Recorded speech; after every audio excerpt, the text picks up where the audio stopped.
এই যে তোমরা দেখতে পাচ্ছ, ইনি হচ্ছে আমার বাড়ির গণ্যু দাদা। এই গণ্যু দাদা কিন্তু আমার বাড়িতে উপহার স্বরূপই এসেছিলেন। তো তারপর থেকে আসনেই বসানো এবং প্রত্যেক দিনই গণ্যু দাদাকে পুজো দেওয়া হয়। কিন্তু সেইভাবে আমি কোনো দিনই গণেশ পুজো করিনি, আর আমি জানিও না কিভাবে কি করতে হয়। তো এমনি নিজের মন থেকে যতটা পেরেছি আমি গণ্যু দাদাকে খুশি করার চেষ্টা করেছি। তো চারিদিকে ধুমধাম করে গণেশ পুজো চলছে, তাই পুজোর প্রথম দিনেই ভেবেছিলাম বাড়িতে একটু পুজো দেওয়ার পরে সন্ধ্যাবেলায় বেরিয়ে মূর্তিগুলো দেখে নেব আশেপাশের। তার আগে আমাদের একটা ইনভিটেশন ছিল পুজোর, সেখান থেকে বাড়িতে ফেরার পথে আমরা এই গণ্যু দাদাকে কিন্তু প্রথম দর্শন করি।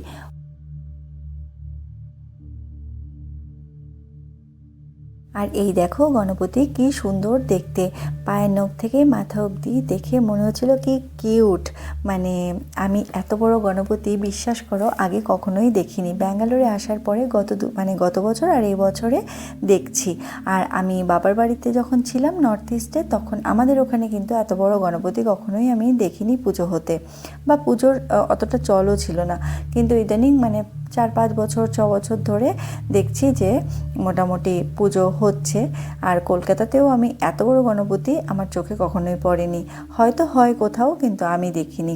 তো যাই হোক, তো আমরা ওই প্যান্ডেলটা দেখে এখানে রামমূর্তি নগরের কাছাকাছি, সিগন্যালের কাছাকাছি আরেকটা প্যান্ডেল, এটাও খুব সুন্দর করে সাজানো, দেখতেই পাচ্ছ, বাঁশ বেতের কাজ করা। তো এটাতে আমরা যাব এখন মূর্তি দর্শন করতে। গত কদিন ধরে কিন্তু বৃষ্টি থামার নামই করছে না, আর চারিদিকে কাদা কাদা। তো পায়ে বেশ কাদা টাদা লেগে গেছে। প্রথমে তো ভাবছিলাম কেমন হবে, তারপরে ঢুকে তো আমার মন খুশ হয়ে গেছে। এত সুন্দর লাগছিল জায়গাটা, আর ওরা যা ডেকোরেশনটা যেরকম করেছে ভীষণ ভালো লাগছিল। চারিদিকে জলটাকে আটকে তারপরে ওইদিকে প্যান্ডেলটা করেছে। তো জলটাকে ওরকম জলের উপর দিয়ে পা দিয়ে দিয়ে যেতে হবে, দিয়ে দর্শন করতে হবে মূর্তি। তো আমার বেশ ভালো লাগছিলো। আমার মেয়ে তো এই জলটাতে নেমে মূর্তি দর্শন করতে চাইছিল, কিন্তু ওর একটু ঠান্ডা লেগেছে বলে আমি আর জলে নামাইনি, কোলে করে নিয়ে মূর্তি দেখিয়েছি। তো চলো আমি দেখাই তোমাদেরকে এখানকার গণপতি দেখতে কেমন।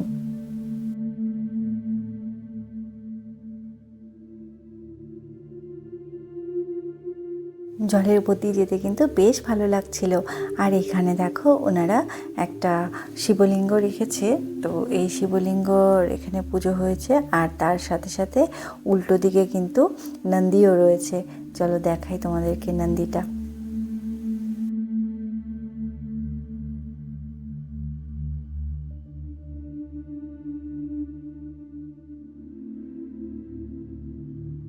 ওই যে দূরে দেখো নন্দী মহারাজ কিন্তু বসে আছেন। এই অ্যাম্বিয়েন্সটা জলের সাথে সাথে বাঁশ বেতের কারুকার্য দিয়ে, এটা কিন্তু ভীষণ একটা ইউনিক আমার কাছে লেগেছে। তো চলো এবার গণপতির দর্শন করাই তোমাদেরকে।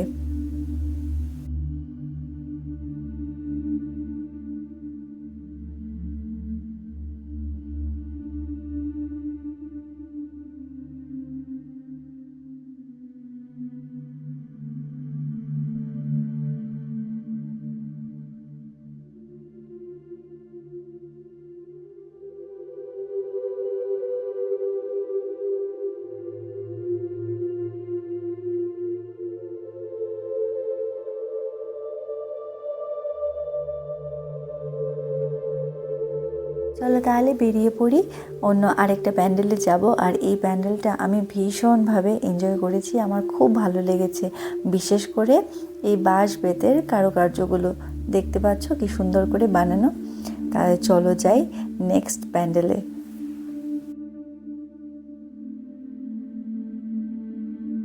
দুর্গাপুজোর সময় এরকম প্যান্ডেল হপিং করতে কিন্তু দারুণ লাগে। কি বলবো, ওটা একটা নেশার মতন। আমার এখানে এসে তাই মনে হচ্ছে, গণেশ পুজোর সময় হচ্ছে এত জায়গায় পুজো হয়, এত সুন্দর লাইটিং করে করে এত জায়গায় পুজো হয়, মনে হয় যেন আমরা ওরকমই প্যান্ডেল হপিং করতেই বেরিয়েছি। হয়তো এত রাত জেগে জেগে প্যান্ডেল হপিং করা হয় না, কিন্তু যাই হোক টুকটুক করে কিন্তু অনেকগুলো মূর্তি দেখা হয়ে যায়। তো দেখো এটাও আমাদের বাড়ির ঠিক পেছনটাতে এই প্যান্ডেলটা হয়েছে, অনেক সুন্দর করে সাজানো। আমার দেখা সব থেকে সুন্দর এই গণেশ ঠাকুরটা, খুব বেশি দূরে গিয়ে আমি মূর্তি দেখিনি, আমাদের আশপাশেরই যেগুলো দেখেছি তার মধ্যে সব থেকে সুন্দর লেগেছে। তোমরাও দেখো। আর এখানে কিন্তু এরকম লাইটিংস এবং বিসর্জনের দিনও খুব ধুমধাম করে কিন্তু বিসর্জন করা হয়।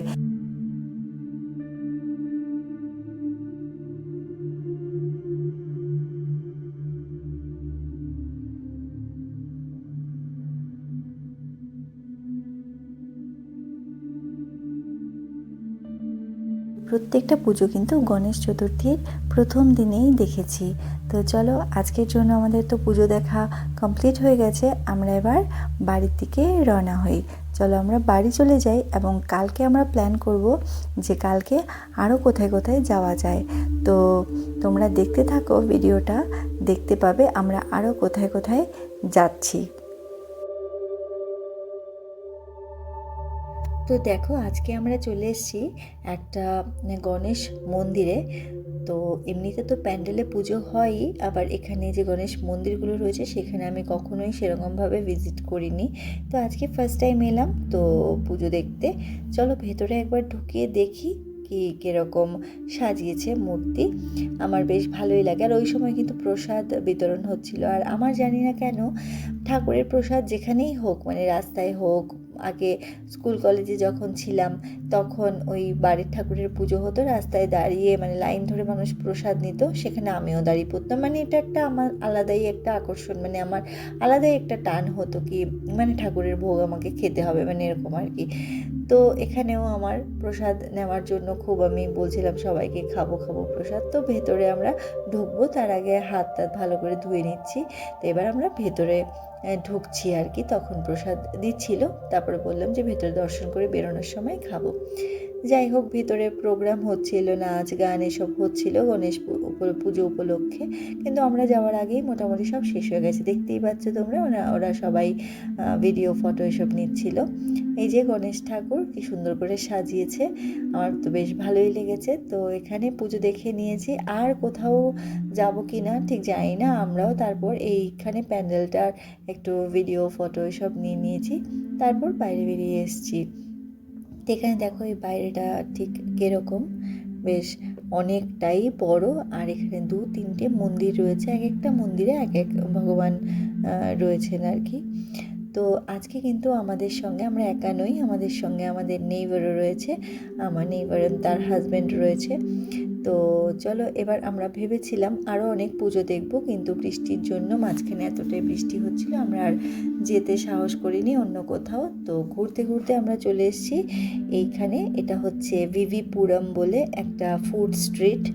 রাস্তা যেদিকেই দেখতে পাবে সব দিকে শুধু খাবারের দোকান, মানে সব ধরনের খাবার, জৈনদের দোকান। তারপর এখানে তোমার সাউথ ইন্ডিয়ান, নর্থ ইন্ডিয়ান সমস্ত রকমের খাবার কিন্তু এখানে অ্যাভেলেবেল ছিল। বাঙালি মানেই হচ্ছে খাদ্যরসিক।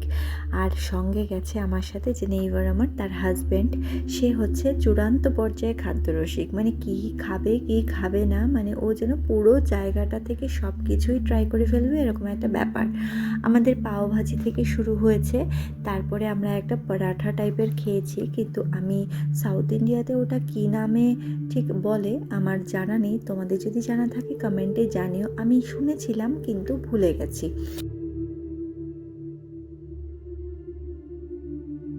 এখানে আমি যতগুলো খাবার খেয়েছি তার মধ্যে এটা ছিল বেস্ট, মানে আমার দারুণ লেগেছে।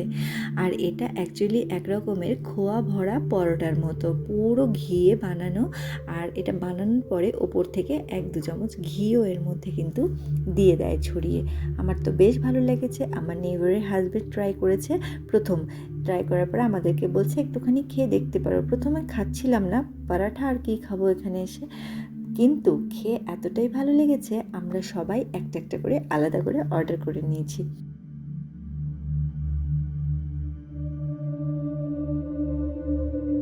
খোয়া ভরা পরোটা পেটে যেতে না যেতেই অর্ডার হয়ে গেল হাক্কা নুডল। অমৃক অর্ডার করেছিল আর সেখান থেকে আমার হাজব্যান্ডও অল্প একটু ট্রাই করেছে। আমাদেরকে অনেক অফার করেছিল, কিন্তু আমরা বলছি সব খাবার এরকমভাবে যদি পেটে যেতে থাকে তাহলে আর তার কিছু থাকবে না মাথামুন্ডু, তোমরাই খাও, তারপরে দেখি অন্য কি হালকা খাবার খাওয়া যেতে পারে। তো এই আর কি। তো এখানে আমার মেয়েকে একটুখানি খোয়া ভরা পরোটা একটু দিয়েছি ট্রাই করার জন্য, ওর কেমন লাগে দেখতে। ও বলছে তো বেশ ভালো লাগে, ছোটো ছোটো 3-4টে টুকরো করে দিয়েছি। ও খেয়েছে, কারণ ওখানে ওর খাবার মতন কিছুই নেই, সবই ঝাল, তাই জন্য ওকে এটাই দিয়েছি। মিষ্টি মিষ্টি ওর খেতে ভালোই লাগছে। তারপর ওরা চলে এসছে ফুচকা খেতে। তো মানে অমৃকের যে ওয়াইফ মানে হচ্ছে অদিতি, ওর ফুচকা খেতে ভীষণ ভালো লাগে। তো ও তো প্রচণ্ড ঝাল ফুচকা খাচ্ছিল আর চোখ দিয়ে জল পড়ছিল টপ টপ করে, তারপরেও কিন্তু ও খেয়ে গেল। আর আমি ওই ঝালটা একটা খেয়েছি, খেয়ে আমার তো হালাত খারাপ হয়ে গেছে। তারপরে বলেছি ঝাল কমাও, তো কমিয়ে আমাদেরকে দিল। তো যাই হোক, আমাদের ফুচকা খাওয়ার পর্ব মিটে গেল। এবার আমরা এই পর্ব শেষ করে আমরা বলছি চলো এবার সামনের দিকে এগোই, আর কি আছে দেখা যাক।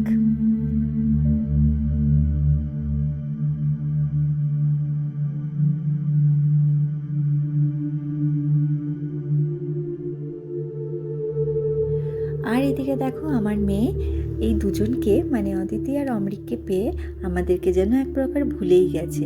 যাকগে যাক, ওর মজাটাই কিন্তু আমাদের কাছে সব থেকে ইম্পর্ট্যান্ট। তাহলে হঠাৎ করেই চোখে পড়লো এই জামুন শট। আসলে এটা জামেরই জুস, এটাকে এমন সুন্দর করে রিপ্রেজেন্ট করেছে মনে হচ্ছে এক্ষুনি খেয়ে নিই। গ্লাসের চারিদিকে লঙ্কা নুন দিয়ে ভালো করে লাগিয়ে নিয়ে আর ওর মধ্যে জুসটা যেটা ছিল সেটা ঢেলে দিয়েছে, লিকুইড নাইট্রোজেনের ওপর গরম জল দিয়ে কি সুন্দর একটা মুহূর্ত তৈরি করেছে। আর খেতে মনে হচ্ছিল অপূর্ব হবে, ইভেন খেয়েওছি, ভালোই লেগেছে। তো দেখো আমাদের এই ফুড স্ট্রিটের গল্প তো এখানেই শেষ, হয়তো পরে আরও চলতে থাকবে। তোমরা অবশ্যই একবার পিপিপুরম এই ফুড স্ট্রিটে অবশ্যই এসে এখানকার খাবার দাবার ট্রাই করে দেখতে পারো, খুব ভালো লাগবে। আর এই ঠান্ডা ঠান্ডা ওয়েদারে, আর তখন বেশ ভালো রকম বৃষ্টি হচ্ছিল, ভালোই লাগছিল কিন্তু আমাদের এই গরমা গরম খাবার দাবার খেতে। আজকের জন্য আমাদের ব্লগটা এখানেই শেষ করছি। তোমাদের কেমন লাগলো আজকের ভিডিওটা অবশ্যই জানাবে। হচ্ছে তোমাদের সাথে খুব শীঘ্রই নতুন কোনো ভিডিওতে। ততক্ষণ তোমরা অনেক ভালো থেকো, সুস্থ থেকো।